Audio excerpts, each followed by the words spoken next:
Welcome back, guys. Mark here, and welcome to Lesson 7. And in Lesson 7, we're actually going to use our GUI window from Lesson 3, so our simple GUI window. And in Lesson 7, we're actually going to work more with graphics. We're using a graphics window, so we can draw right to that graphics window. If we're using a regular window, we might have to put a graphics box in that window to be able to draw sprites and graphics to it. But since we're using a graphics window, there's no need to do that. So kind of a neat thing to look up, graphics window. So what we're going to do is we're actually going to draw the images and the bitmaps and the sprites that we actually need for our program. I've watched a lot of tutorials and the artwork is there. They're like, just download it and you're good to go. Well, I want to show you guys how to make that artwork. So I'm going to use Paint to make our background. And let me go ahead and select green. We'll get over here and change the size nice and fat, which I already have. Kind of pick this spot right here, get on the edge. Get it real close to the edge. There's the edge. Draw a nice straight line across. There's our line. Draw our bucket tool, change the color to brown, fill underneath brown. Let's go ahead and fill our sky blue. Let's use these cloud bubbles here, these cloud chat bubbles. Let's change to a color white. There we go.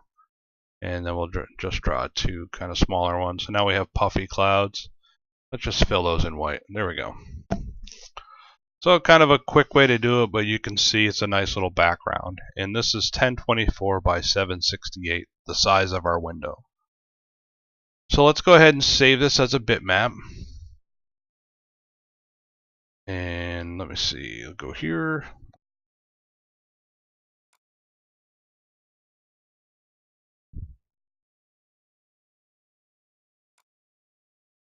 Go back here. Sorry, I had to move another window. Something else I was working on earlier. I don't want to ruin any surprises. So now let's go ahead and save this as a bitmap. A BMP picture. You can see I created a folder for our Lesson 7. Let me just go up a layer. So Lesson 7, we have a sprites folder. Inside that lesson folder, we actually have an images folder. And we'll name this background underscore 1024 by 768 so we know how big our background is. And we'll just save that. So if we actually look inside this folder, you can see our source files inside that Lesson 7 sprites folder. We have this images folder just to keep things organized. Imagine if we didn't have a folder, we might have hundreds of files in here. It makes it kind of cluttered. So we want to just keep things nice and organized. Let me minimize that. And now we want to go ahead and build our sprites, or our bitmaps for our sprites. And I'm going to use a program called Graphic Scale. And I'm going to select New. It's going to be a 32 pixel by 32 pixel image, and it's going to be 24-bit. I've actually tried to use 32-bit bitmaps with Liberty Basic, and it doesn't seem to like them. So 24-bit works very well. So I'm going to zoom in here. I'm going to select the filled oval, select yellow, which it already is. And let's start two squares in. Make sure we're 2 squares all the way around. And now we have our yellow guy. What we're going to do is we're going to make a little Pac-Man. And that's what we're going to use. So let's go ahead and give him an eyeball. So we'll use the pen tool, black color. Maybe we'll do like a square eye. I'm not an artist, but I play one on TV. So let's go ahead and give him a mouth with the line tool here. And we'll go right up to the edge here. Be like that. That. Oh, come on.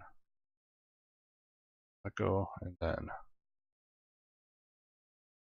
How about that? There we go. That'll be his mouth. And we're actually going to draw that in with the pen tool. We're just going to fill the rest of these in black. I know it's not the best, but that's his open mouth. If you guys remember Pac-Man. And let's take the bucket tool and now fill the rest of the edge in. So it looks pretty good, right? I think it looks pretty good anyway. So let's go ahead and export this. Export as a bitmap.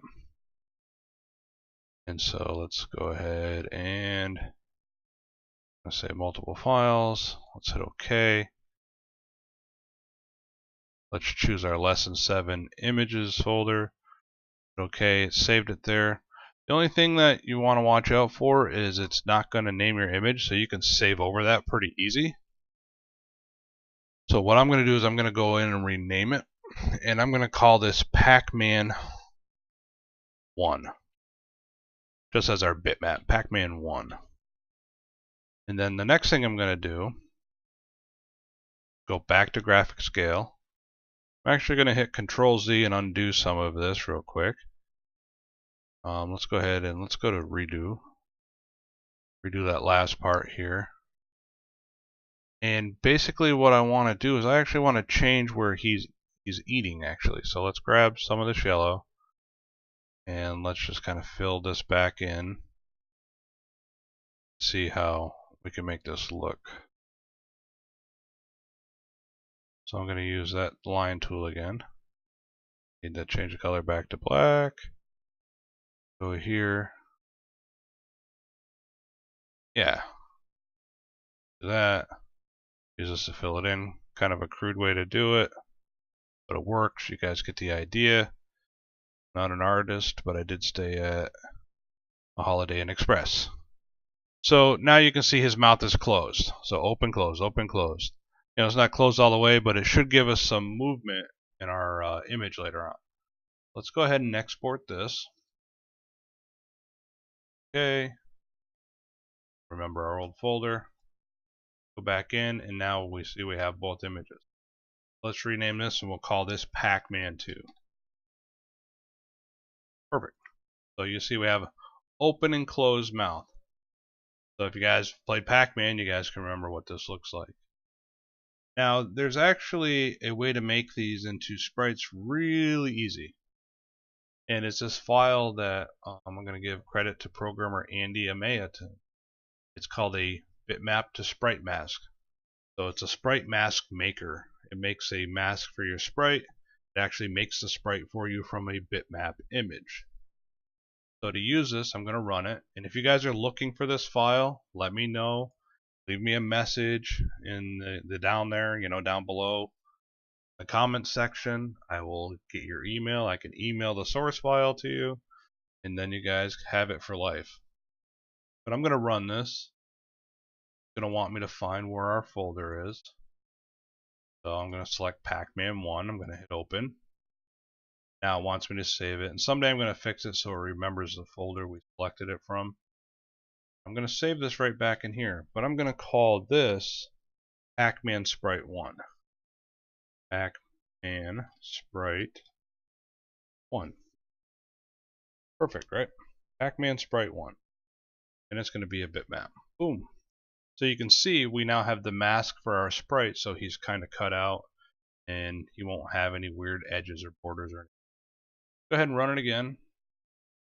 Let's do Pac-Man 2. We'll get that sprite created. We're going to have to drill down here. Go. And we'll call this one Pac-Man Sprite 2.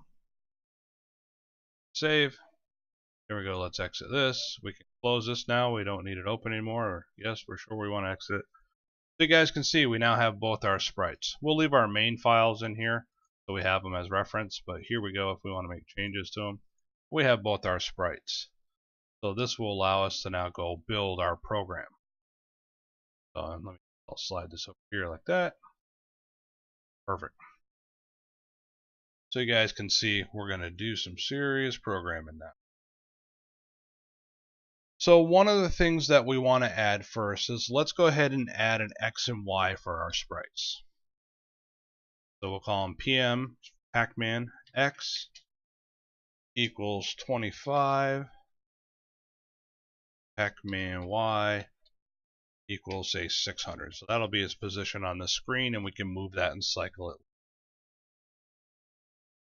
And so what we want to do now is we actually want to load our sprites.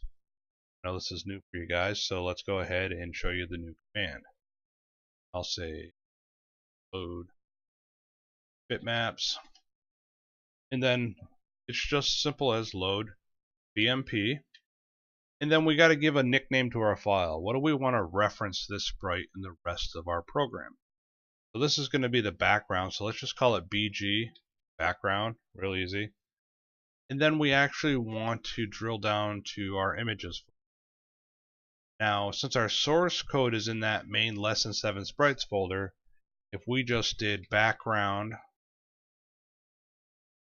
underscore 1024 by 768.bmp, we would never see this file because we wouldn't drill into the images.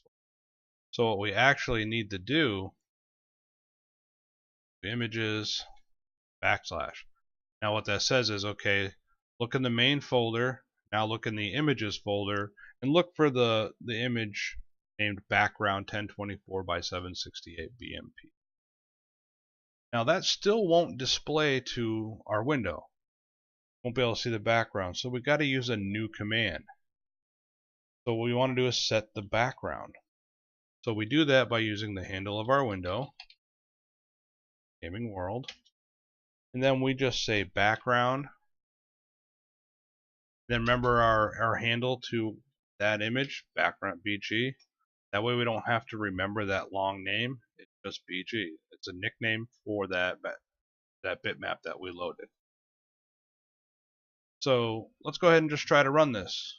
Oh wait, I don't see anything. Okay, the reason why we don't see anything, we actually need to draw all of our sprites. And this is what I call a catch-22. So we'll use again the handle of our window, and I'll stop saying that after a while. Gaming world. And then we actually just want to say draw sprites. So any sprite we've added, any background image, any sprite, we actually want to draw it. Later on future lessons, I'll actually do kind of a tutorial on a framework where we have a loop, and the last thing our loop does is call draw sprites to update everything on the screen so we can see it move or change and read a bunch of our input. So if we run this now, we can go ahead and we can see our background. It loaded for us. I think it looks pretty cool. It looks nice. So that's how we load a background sprite for our window. So that might be our level that we're moving around on. It might just be the background. Depends on what we're doing. So then what we also want to do is let's load our Pac-Man. Let's get him into our window. We're going to use, once again, load BMP. And we got to give him a nickname again, so let's call him PM1. So Pac-Man 1. Get the quotes there. I want to build bugs into my program. And if I run into and I make a bug, I'm not going to navigate away. We're going to find the bug together because that's what it's all about. That's what really happens. So Pac-Man sprite 1.bmp. So that's our first sprite with his mouth open. Let's load the second sprite, bmp pm2. That'll be the nickname for that sprite. Images, and it's Pac-Man sprite 2.bmp. So now all of our sprites are loaded. We run this, you'll see that we still don't see our sprite because we haven't put them on the screen yet, but we've loaded the sprites so we can work with them. So let's go ahead and add our sprites to our window so we can see it. Let's see what it does. So right below background BG, I'll just put a space for clarity, handle of our window. I spell it right there. And now all we're going to do is say add sprite. We'll call it Pac-Man PM, and then we're going to have a sprite list because we're going to want to cycle through the two sprites. So PM1 and PM2, that's our sprite list. And we're then going to place them on the screen. Let's handle of our window again because that's where we want to stick into the screen. I'm going to spell that right by the end of the night, I'll tell you. So we'll say sprite XY. This is built right into Just Basic. And we'll say PM. Want a space, semicolon. Say PMX, semicolon. We want a space in between, semicolon, and PMY. So now if we were to go ahead and run this, we can see we drew him to the screen. He's kind of down low where we don't want him, but he's kind of small, isn't he? So before we get him right where we want him, where he looks like he's on the grass, let's go ahead and use another command. Stick it right here before we draw him. And what this command is basically we're going to scale him. We're going to say sprite scale, then PM. So basically the handle to our sprite here, the nickname of this sprite, which is PM right here where we added him. And then he's already 100%, so let's make him a little bigger. Let's make him 50% bigger, so 150. Now let's go ahead and run that. See, he's a lot bigger. So he looks a lot better. So now let's go ahead and make him look like he's on the grass. So if we move him up about 30, so 570. He's pretty close. We want to go up a little more, so 550. Yeah, 550 looks pretty good, right? He's on the grass. He's not too bad. So now we have our sprite here. He's placed where we want him. That's pretty cool. But it's kind of boring. We can't do anything with him. Wouldn't it be nice if we could move him around the screen back and forth, left and right? So let's go ahead and do that. Go ahead and set that up. So the first thing we want to do is we actually want to look for keyboard input. So character input from the keyboard. To do that, we want to add this right after our trap close. I'm hoping I'm not talking too fast. I tried to record this video earlier, it didn't come out, it's getting later. So I'm really just trying to teach you guys some stuff and get a video out. Basically, I want to do one video.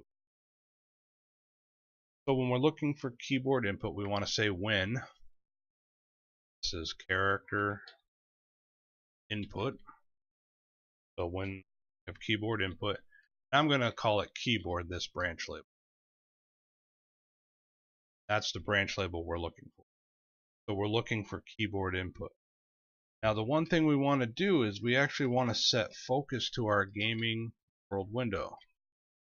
If we don't set focus, it'll never pick up the keyboard commands because it doesn't know which window we're looking for input from the keyboard. So to set focus, it's basically just the handle of the window, then the set focus command. So now we've set focus to our window and we can read all of our character input coming from the keyboard. So the next thing we're going to want to do is let's go ahead and just add our branch label for our keyboard right below here. So we'll call it keyboard. Wait, the way it doesn't fall through, close our window on it. And we're going to use kind of an advanced function looking for the keyboard. So we're going to look for the length of the key that we press, so the in key. And basically we're going to say if it's equal to, then the key, got the end, then key equals, I believe ASCII characters, trim it right,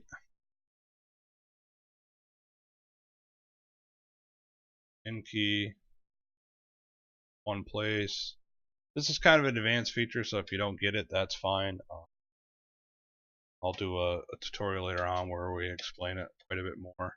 Else key equals 0. So this is an if statement. So if the key is equal to this, then it equals to this, or else it's equal to 0. We didn't press that key.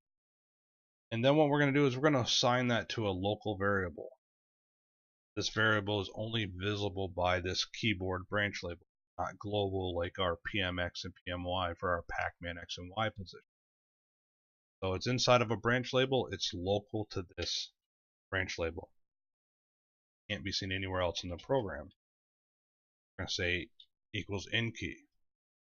That allows us to do simple if statements. And I'm actually going to, right here, I'm not going to do it. here, but we're going to say if that character, see it's a string variable, is equal to, use a, lowercase a, or character equals uppercase a. So this is if caps is on or off or shift is held. Looking for a or a. Then go sub. We're going to call a subroutine. Be new for you guys. And that subroutine is another branch label. And it's going to be called move.left. We're going to move the Pac-Man left. Subroutines return after you call them. So basically, it gets called here. It jumps back up once it's done executing the code in that branch label and finishes executing any other code left in the keyboard. So keyboard branch label.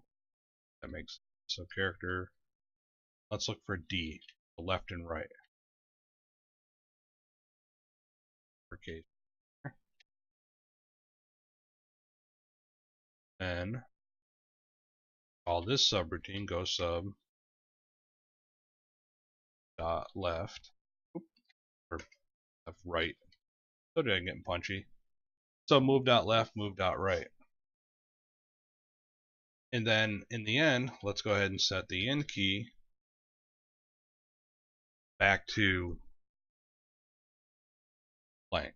We don't get any crap data, garbage data. So that's all we need for our keyboard. So now we want to build our branch labels for moving. We're going to have move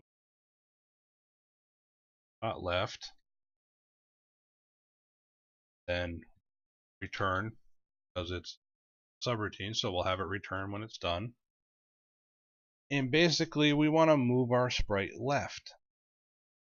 So let's go ahead and set this up. So PMX is the Pac-Man X position equals Pac PMX minus 5. So we're going to move him 5 pixels to the left every time we press the A key.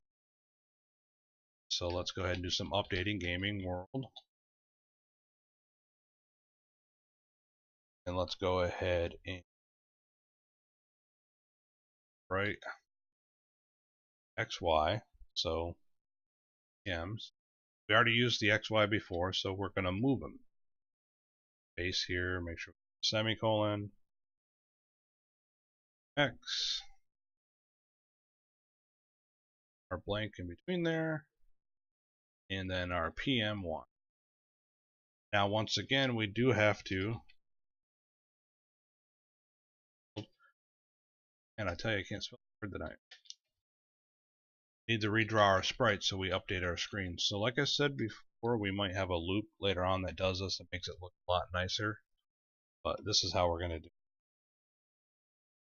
So now if we were to run this,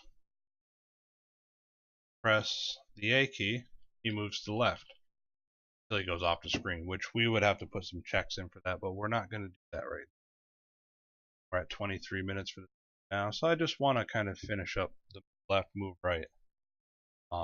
We built this sprite list here, PM1, PM2, and we did that so we can cycle through the sprite so he has some movement. Let's go ahead and do that. And basically we're going to say cycle sprite PM1.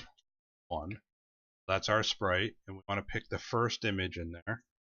We want to start with number 1, so 1, 2, 1, 2. Now if we were to run this and we go left, watch his mouth. See his mouth move? Bump, bump, bump, bump. Pretty cool. But he's not really facing the right direction, is he? So what we can do is we can actually change the orientation of this sprite when we go left. So what we can do, another command here, gaming or window, and let's call sprite orientation PM, and let's say here. So now let's run this. Now if I press A, look, he's facing the other way. The mirror image, we flipped them around. Pretty cool, right? I think it is anyway. I know it's pretty cool at times, probably not pretty cool. But I think it's pretty neat that we can do that. So what we can do next is copy and paste this to our next window. Now, sometimes I don't like using copy and paste because it's kind of an Achilles heel. Get a lot of bad data, but we're going to go ahead and change all this. So let's copy this just to save on time. C, Control V, change this to move dot right, and instead of subtracting 5 to add 5 because we want to move them to the right hand side of the screen, instead of mirror, we're just going to have it be normal. Still going to cycle the sprite. Still going to update the sprite. All that stays the same. So now if we run this, press D, you see we're cycling the sprite. He's going across the screen. So if you remember the music from Pac-Man, so you can see as he moves pretty fast. And then if we go to the left, you can see he moves pretty fast that way too. So that's the basic of working with sprites. Oh, I almost forgot. So one of the things we want to do once we're done and we're going to close our window, we want to unload our bitmaps. Want to unload PG. Want to unload right here. PM1. And we want to unload PM2. And basically this just frees up all the memory. So we're going to free all that up. So now if we run that, works well. We go left, right, left, and right and left. First, you can see he moves back and forth. Close it, everything unloads for it. So that's the beginning of working with sprites. I hope you guys got a lot out of it. I know it's a lot of information in a half-an-hour video. I would definitely look up working with sprites if you're interested. You might be able to add up and down, so up, move down. If you guys want to try to do that. Get your sprite to move all over the screen. And if you're really looking at if statements and you want to stop them, how about stopping and going from the off the edge of the screen? You know, the edge of the screen is at 0, so if it's at 0, make it so he doesn't go off the screen anymore. Stop it. Same thing with the right hand side of the screen. Know that that window is 1024 wide. Make it that he can't go greater than 1024. Some challenges for you guys to try before the next lesson. But we'll work more with this project and messing around with the sprites and doing more working with collisions. I hope you guys got a lot out of it. Like the video. If you did, please hit the thumbs up button, and if you haven't already, please don't forget to subscribe. Thank you guys. See you in the next lesson.